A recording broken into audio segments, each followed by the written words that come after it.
Yupo kama pengine unajiuliza anaweza akasema yeye kubwa sana na waandishi wa habari. Nani wananywa mlango? Dalali, wewe dalali kodea. Kwa nyumba juzi ndio ananywa kimya mimi. Kwa sisi tunaisemea vizuri serikali yetu ya Jamhuri ya Muungano wa Tanzania ya Mama Suluhu Hassan. Sijui umeelewa au Kizimkazi ukihitajika utaitwa. Kwa hiyo wale wanaharakati wanajitahidi sana sisi watuchafue kwenye namna nyingine au namna hii. Wanajitahidi sana na ndo kama hivi. Sina kosa lolote, simjui, hanijui. Sina hata namba yake. Sije kukutana naye kokote. Si unanielewa? Lakini ghafla tunatokea kunichafua kwenye mitandao ya kijamii.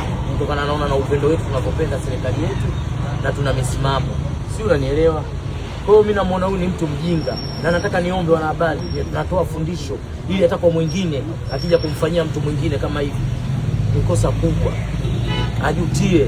Kwa hiyo isije kwa tena usubutu kwa mtu mwingine aogope, tuheshimiane. Tufanyane mambo yote lakini si katika kupeana malazi.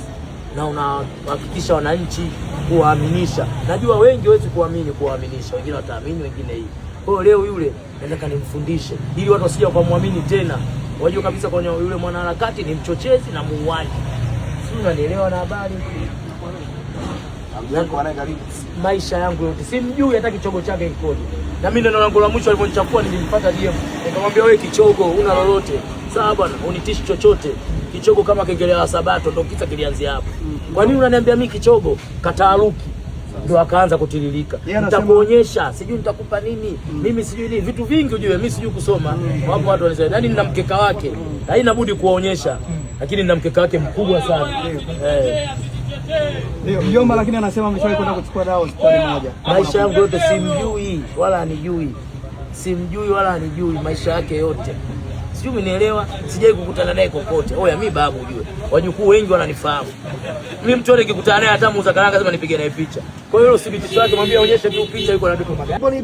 Na wale mlikuwa mnanekea nyimbo ya Feruzi itakuwa inapigwa Mwanza. Kwenye miaka mingapi? Miaka 30 ya nini? Ya Bongo Flava mje. Wote mlikuwa mnanekea nyimbo ya Feruzi, tutakuwepo Mwanza. Wote nakukaribisha, tutakupokeeni, waini tiketi mapema. Mji umeamka Mwanza, watu wakatoro wameniita. Babu njoo upumzike huku. Ndio Madi kaniambia kakaangu njoo Doto Magari babu. Naenda katika miaka 30 tarehe 8 mwezi wa 8 tueni Mwanza. Jumuiya yote, watu wote, wanafiki wote, maadui yote, mashabiki zangu. Msokuwa naenda nitakupatieni tiketi. Miaka 30 inafanyika Mwanza ya Bongo Flava. Babu ndani ya nyumba nashika mic na lapu. Habari lipo kitandani. Wanahabari na kupenda